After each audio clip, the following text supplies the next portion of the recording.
All right, my friend, welcome in. It's day 3 of our 40-day walk through Abraham's life of faith.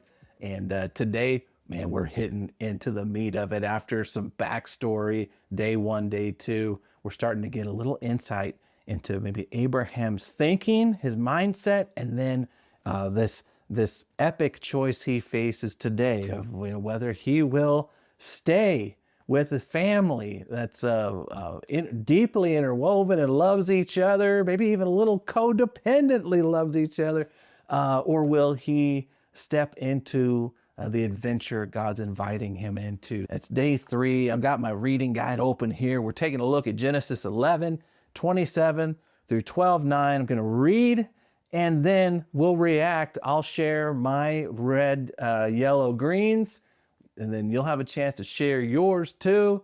I got a lot going on here. This is juicy little backstory bits on Abram's family. We tend to think of Abram kind of dropping out of the sky, but there's actually quite a bit we know about him from his family. So as you're walking through that, hey, look for that today. But I'm curious most of all about your initial reactions to this. Read, then react. Bring yourself to the conversation. What do you see? Green, that you love. Yellow, that's got you curious. And red, that's got you uncomfortable.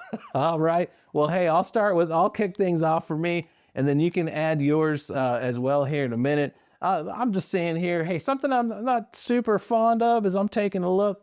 I'm like, what? My reaction is, what is happening where Nahor marries Milcah, who is the daughter of his brother Haran. That's not great. Am I right?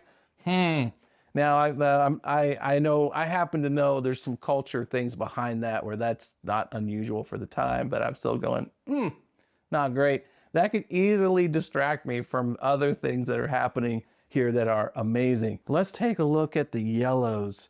We go, what's happening here that that's making me puzzle or think about? And I'll tell you one right here that actually, again, may have some big influence later in the story, is this sad moment here that Haran, Abram's brother, he dies in Ur while his father Terah is still alive.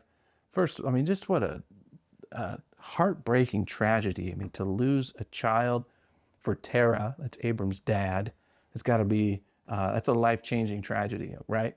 And I can't help but think that it has some influence in Abram's own kind of thinking and psychology as he walks out his own story with God, and we see how obsessed he becomes with having a son. And then when he has a son, and then another son, as we see later, why he becomes so obsessed with them and will do anything to keep from having to part with his sons. Partly because perhaps he has seen his own father grieve the loss of his son, and he knows how heartbreaking that could be. He's like, he's going to do whatever it takes to keep himself from suffering that same kind of pain. Right? That makes a lot of sense. Now, for my green highlight for today, I mean, this is an all-time legendary moment in the Bible, is this invitation, this command, right? Where the Lord comes to Abram and says, leave your country, leave your relatives, go to the land I will show you. I'll make you a great nation. And so we can see that he's offering Abram something that he really wants. He wants to have a family of his own. But the part I love is this moment here where the Lord tells Abram, I will bless you and make you famous, and you will be a blessing to others. And I just look at that and go, yes, I want Abram to say yes to that. And I want to say yes to that too. Remember back at the Babel incident on day 1, their goal, one of the reasons for building the tower was to become famous.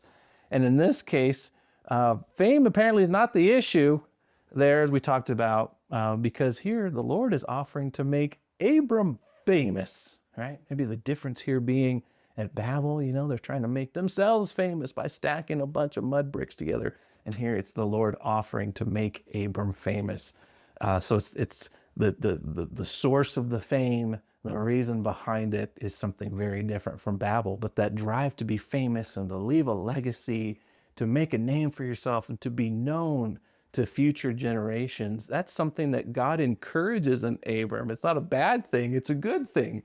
And in fact, it's especially good when in the second part of that quote, we see the result is becoming a blessing to others. And I think, yeah, isn't that really what a life of faith is all about? I know I sometimes think of, wanting to see God bless me.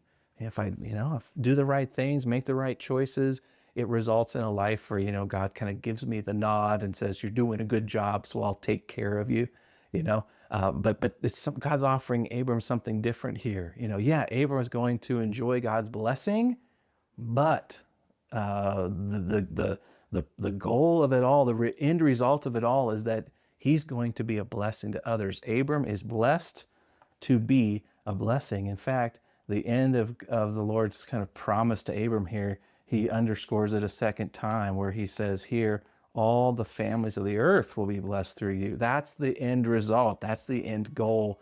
That's the end hope for a life of faith. I love that. Those are my red, yellow, and greens today for day 3. And so I'd love to know what yours are. There's space here in our reading guide for today. You see my red, yellow, greens. And now I'm inviting you to tell us yours. What do you see that you like? What stands out to you? Go ahead and take a few minutes to read and react to this for yourself. And then, hey, scan the QR code, drop your green, yellow, reds into our private Facebook group, add them to the conversation, all right? And then as you do, you'll also want to take a look today at our reflect a response moment here in the reading guide. There's a pretty significant moment ready for you today. So I hope you'll look into that, respond to it, and then jump back in for today's second video where I'll share some insights and reflections of my own. All right, so happy reading, and I'll see you in a little bit.